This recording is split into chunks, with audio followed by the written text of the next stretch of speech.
기원전 어느 날 올림포스의 신들이 모인 궁전에서 한 존재가 탄생했습니다. 그녀는 흙으로 빚어졌지만 어떤 인간보다 아름다웠고 신들의 축복을 받았지만 어떤 저주보다 무거운 운명을 짊어지고 있었으며 최초의 여인이라는 영광과 함께 인류 최초의 재앙이 될 존재였습니다. 그녀의 이름은 판도라, 모든 선물을 받은 자라는 뜻이었습니다. 하지만 과연 그 선물들은 축복이었을까요? 아니면 저주였을까요? 그녀가 손을 뻗어 항아리의 뚜껑을 여는 그 순간 세상은 영원히 변해버렸고 인간의 운명은 새로운 국면을 맞이했으며 고통과 희망이 공존하는 복잡한 세계가 시작되었습니다. 헤시오도스의 일과 나날의 기록을 보면 판도라의 탄생 배경이 자세히 나옵니다. 프로메테우스가 인간들에게 불을 훔쳐다 준 일로 제우스는 깊은 분노에 휩싸였고 단순히 프로메테우스만을 벌하는 것으로는 성이 차지 않았으며 더 교묘하고 잔인한 복수를 계획했습니다. 신들의 왕은 인간들에게도 그리고 프로메테우스의 동생 에피메테우스에게도 복수하기로 마음먹었는데 그 복수는 칼이나 번개가 아니라 아름다움의 가면을 쓴 채 세상에 내려왔습니다. 제우스의 복수가 더욱 무서운 이유는 바로 그것이었습니다. 위험이 아름다운 모습으로 다가왔고 재앙이 선물처럼 포장되었으며 파멸이 달콤한 미소를 짓고 있었던 것입니다. 제우스는 대장장이의 신 헤파이스토스를 불러 명령을 내렸습니다. 흙과 물로 여인의 형상을 만들라고 신들과 같은 아름다움을 지니도록 빚으라고 말했습니다. 헤파이스토스는 화산 속 깊은 자신의 대장간으로 돌아가 작업에 들어갔습니다. 그곳은 용암의 열기가 공기를 뜨겁게 달구고 있었고 불꽃이 타오르고 있었으며 수많은 도구들이 벽에 걸려 있었습니다. 그는 올림포스의 땅에서 채취한 가장 순수한 흙을 가져왔고 신성한 샘물을 더했으며 천천히 반죽하기 시작했습니다. 그의 손이 움직일 때마다 흙은 새로운 형태를 갖춰갔고 점차 인간의 모습으로 변해갔으며 이윽고 여인의 형체가 드러났습니다. 며칠 밤낮의 작업 끝에 형상이 완성되었습니다. 헤파이스토스는 신성한 불로 그것에 생명을 불어넣었는데 이것은 프로메테우스가 인간에게 준 그 불과는 달랐습니다. 신들만이 다룰 수 있는 특별한 불꽃으로 생명의 본질 자체를 담고 있었고 영혼을 깨우는 힘이 있었으며 무생물을 생물로 변화시킬 수 있었습니다. 불꽃이 흙 형상을 감쌌고 눈부신 빛이 대장간을 가득 채웠으며 천천히, 아주 천천히 기적이 일어나기 시작했습니다. 차가운 흙이 따뜻해졌고 딱딱한 표면이 부드러워졌으며 생명 없던 것에 심장 박동이 생겨났습니다. 눈꺼풀이 떨렸고 이윽고 눈이 천천히 떠졌으며 그 눈은 깊은 갈색으로 신비로운 빛을 담고 있었습니다. 판도라가 탄생하는 순간이었습니다.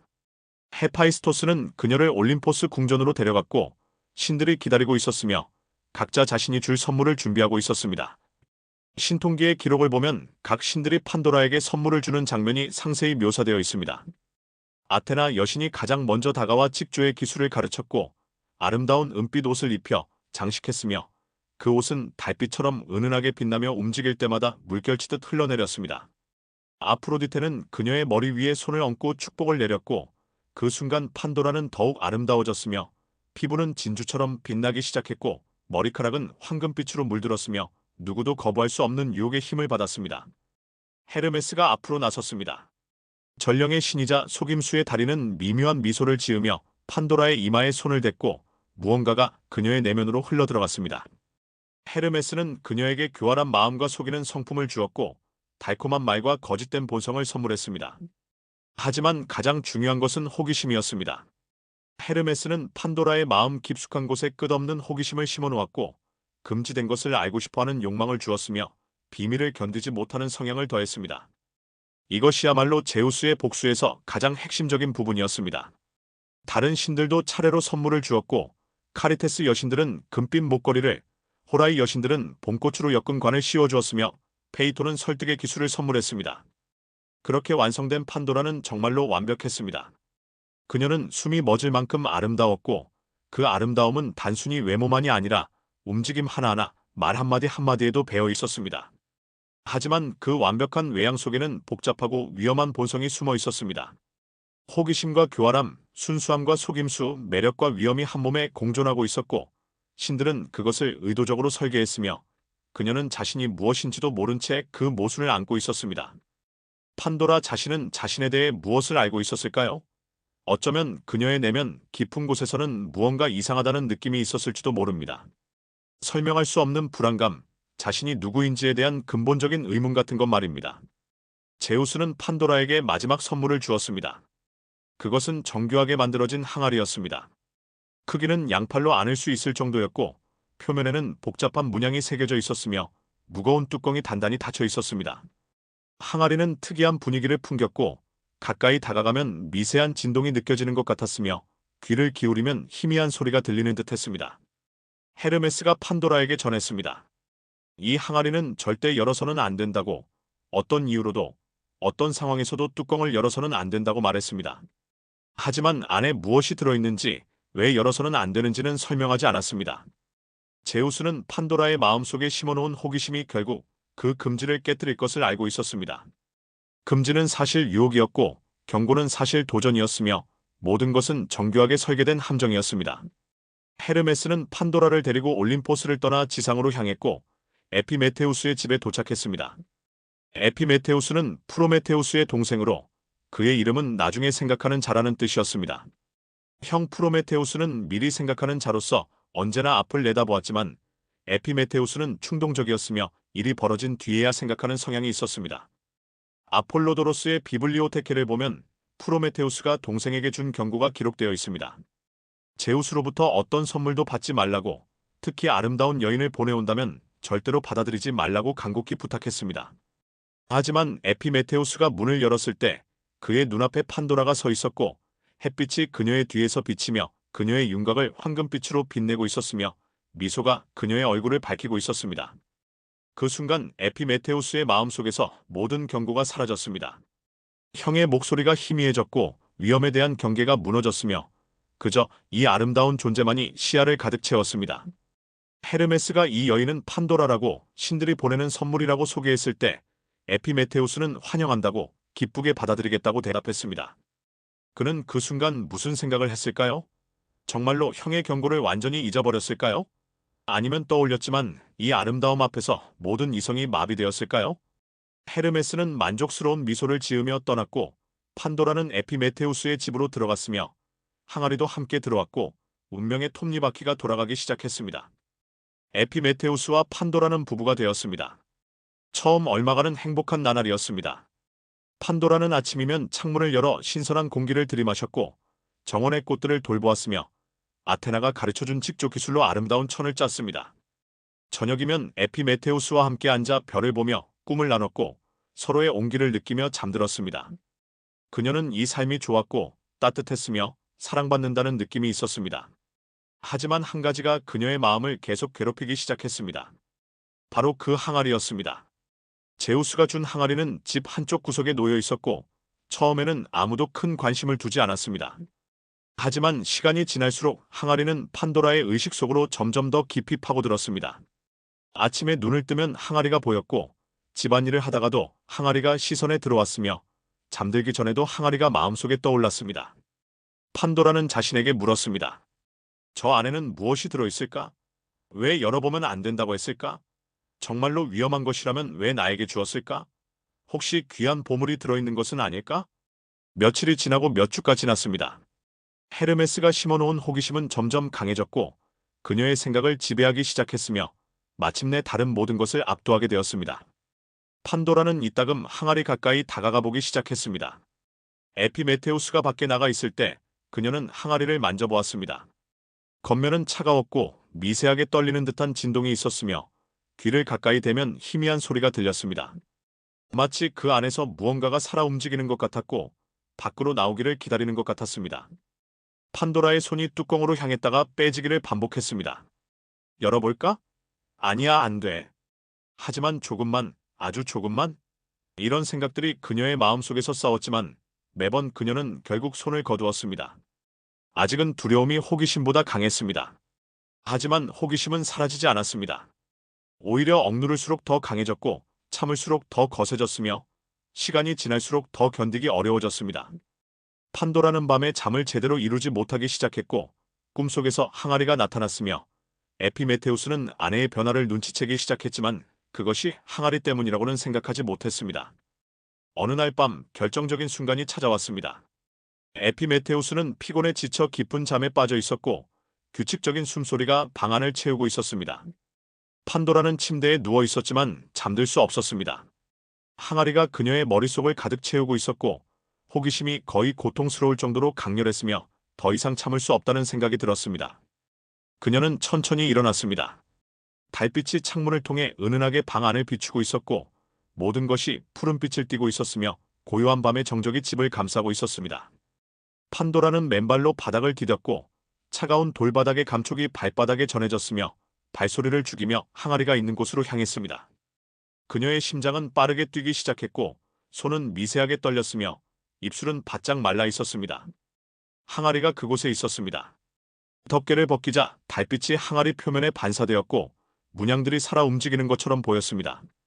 판도라는 항아리 앞에 무릎을 꿇고 앉았습니다. 지금이라도 돌아가야 할까요? 수많은 의문들이 그녀의 마음속에서 소용돌이쳤고 두려움과 호기심이 최후의 전투를 벌였으며 운명의 순간이 다가왔습니다. 하지만 그녀는 이미 너무 가까이 와 있었고 호기심은 이미 통제 불가능한 지경에 이르렀습니다. 판도라는 떨리는 손을 뻗었습니다. 손가락이 뚜껑에 닿았고 차가운 표면이 느껴졌으며 마지막 순간에 망설임이 있었습니다. 그리고 그녀는 힘을 주기 시작했습니다. 뚜껑이 움직였고 미세한 삐걱거리는 소리가 고요한 밤 공기를 갈랐으며 판도라의 손은 더 힘을 주어 뚜껑을 들어 올렸습니다. 조금씩 천천히 숨을 죽이며 그녀는 항아리를 열어갔습니다. 틈이 생겼고 항아리 안에서 무언가가 느껴졌으며 마침내 완전히 열리기 직전의 순간이 왔습니다. 바로 그 순간 판도라는 마지막으로 망설였습니다. 강렬한 직감이 그녀를 엄습했고 돌이킬 수 없는 일을 하려 한다는 깨달음이 왔으며 공포가 척추를 타고 올라왔습니다. 하지만 이미 너무 늦었습니다. 호기심은 이성을 완전히 압도했고 그녀의 손은 이미 뚜껑을 완전히 들어올리고 있었습니다. 그리고 마침내 뚜껑이 완전히 열렸습니다. 그 순간 세상이 멈춘 것 같았습니다. 1초가 영원처럼 느껴졌고 모든 것이 슬로우 모션으로 진행되었으며 판도라는 자신이 무엇을 했는지 완전히 깨달았습니다. 항아리 안에서 무언가가 폭발하듯 쏟아져 나왔습니다. 그것은 눈에 보이는 형체가 있는 듯하기도 하고 없는 듯하기도 했습니다. 어떤 것은 검은 연기처럼 보였고 어떤 것은 희미한 그림자 같았으며 또 어떤 것은 빛나는 입자처럼 보였습니다. 하지만 모두 공통점이 있었습니다. 그것들은 무겁고 어두운 기운을 풍겼고 공기를 짓눌렀으며 희망 없는 절망의 느낌을 주었습니다. 그것들은 엄청난 속도로 쏟아져 나왔습니다. 항아리 입구를 통해 밖으로 나온 것들은 순식간에 방 안을 가득 채웠고 천장까지 올라갔으며 창문과 문틈으로 빠져나가기 시작했습니다. 판도라는 비명을 지르려 했지만 목소리가 나오지 않았고 뚜껑을 다시 덮으려 했지만 손이 제대로 움직이지 않았으며 온몸이 얼어붙은 것처럼 굳었습니다. 그것들은 집을 벗어나 마을로, 도시로, 세상 곳곳으로 퍼져나갔고 단 몇 분 만에 온 세상을 뒤덮었습니다.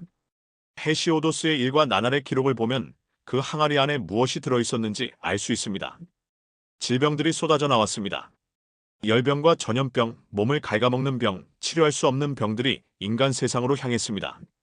그 전까지 인간들은 건강했고 아픈 줄 몰랐으며 고통 없이 살았지만 이제 질병이 들어왔고 육체는 약해질 수 있다는 것을 알게 되었습니다. 고통이 있었습니다. 육체적 고통과 정신적 고통, 견딜 수 없는 아픔과 끝없는 괴로움이 항아리에서 나왔고 이제 고통이 일상이 되었습니다. 노고가 있었습니다. 힘든 노동, 땀 흘려 일해야 하는 운명이 풀려났고 쉽게 먹고 살던 시대는 끝났습니다. 슬픔이 있었습니다. 상실의 아픔, 이별의 고통, 절망과 비탄이 세상으로 퍼졌고 순수한 기쁨만을 알던 인간들은 이제 눈물을 흘리게 되었습니다. 악덕들이 있었습니다. 시기와 질투, 분노와 증오, 거짓과 배신이 인간의 마음속으로 파고들었고 순수했던 인간들은 타락하기 시작했습니다. 두려움이 있었습니다. 미래에 대한 두려움, 죽음에 대한 두려움이 나왔고 평온했던 마음은 불안과 걱정으로 가득 찼습니다. 소리가 집 전체를 가득 채웠습니다. 비명 같기도 했고 속삭임 같기도 했으며 수천 가지 목소리가 뒤섞여 공기를 진동시켰습니다. 에피메테우스가 마침내 잠에서 깨어났습니다. 그는 아내가 침대에 없다는 것을 알았고 항아리 앞에 무릎 꿇고 있는 그녀를 발견했으며 열린 항아리를 보았고 창문으로 빠져나가는 어두운 형체들을 목격했습니다. 그제야 그는 완전히 깨달았습니다. 형 프로메테우스의 경고가 무엇을 의미했는지, 제우스의 선물이 사실은 저주였다는 것을, 자신이 얼마나 큰 실수를 저질렀는지 이해했습니다. 에피메테우스는 판도라에게 달려가 그녀를 끌어안았습니다. 그는 그녀를 비난하지 않았고 화를 내지도 않았으며 그저 위로했습니다. 판도라는 남편의 품에서 울음을 터뜨렸고 눈물이 볼을 타고 흘러내렸으며 자신이 무슨 일을 저질렀는지에 대한 깨달음이 밀려왔습니다. 밖에서는 이미 변화가 시작되고 있었습니다. 항아리에서 나온 것들이 세상 곳곳으로 퍼져나갔고 인간들은 처음으로 질병을 경험했으며 고통을 느끼기 시작했고 슬픔을 알게 되었습니다. 혼란이 시작되었고 두려움이 퍼져나갔으며 인간 세상은 영원히 변했습니다. 하지만 모든 것이 나간 것은 아니었습니다. 판도라가 공포 속에서 황급히 뚜껑을 다시 덮었을 때 항아리 바닥에 하나가 남아 있었습니다. 그것은 다른 것들과는 완전히 달랐습니다. 어두운 것들 사이에서 유일하게 빛을 발하고 있었고 무겁고 답답한 기운 대신 가볍고 따뜻한 느낌을 주었으며 공포를 주는 것이 아니라 위안을 주는 존재였습니다. 그것은 희망이었습니다. 엘피스, 인간이 어떤 상황에서도 포기하지 않게 해주는 그 무엇이었습니다. 희망은 항아리 바닥에서 부드럽게 빛나고 있었습니다. 그것은 작았지만 강렬했고 미약해 보였지만 꺼지지 않았으며 모든 어둠 속에서도 계속 빛을 발하고 있었습니다. 판도라와 에피메테우스는 항아리를 들여다보았고 그 작은 빛을 발견했으며 처음으로 약간의 안도감을 느꼈습니다. 모든 것이 나간 것은 아니었습니다. 희망이 남아 있었고 그것은 나가지 않았으며 인간과 함께 있을 것이었습니다. 학자들은 이 대목을 놓고 다양한 해석을 내놓았습니다.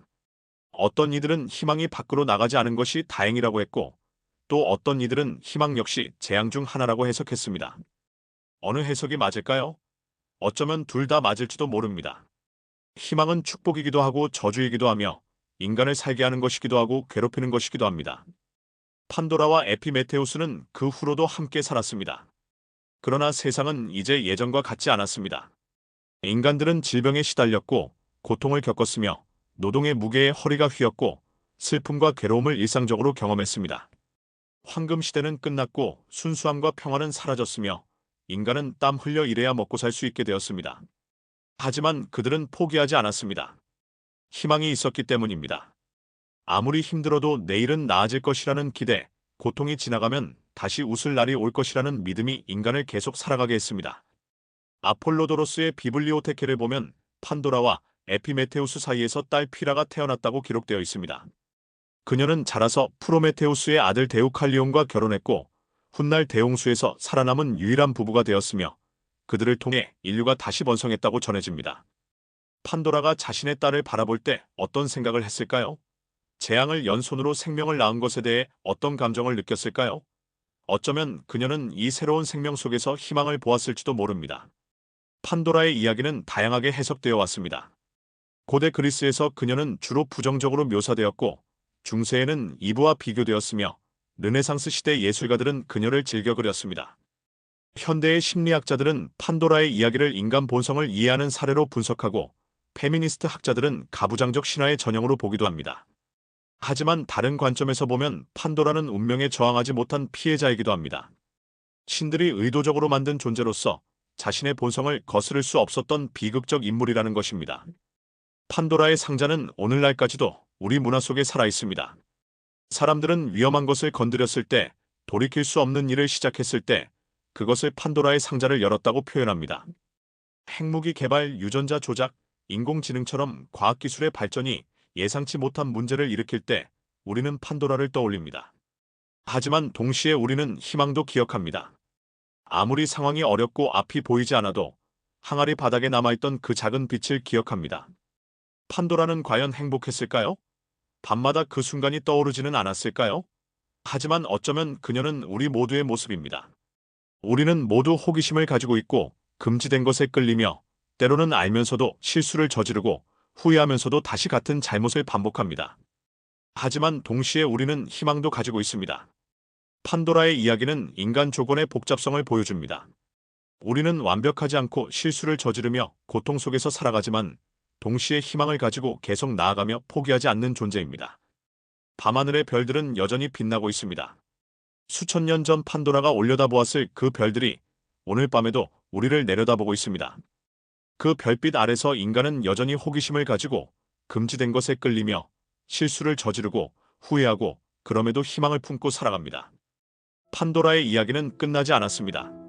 그것은 매일 새롭게 쓰이고 있고 우리 각자의 삶 속에서 반복되고 있으며 인간이 존재하는 한 계속될 것입니다. 항아리는 이미 열렸고 재앙들은 이미 세상에 퍼졌으며 우리는 그 속에서 살고 있습니다. 하지만 희망도 함께 있습니다. 항아리 바닥에 남았던 그 작은 빛이 여전히 우리 곁에서 빛나고 있습니다.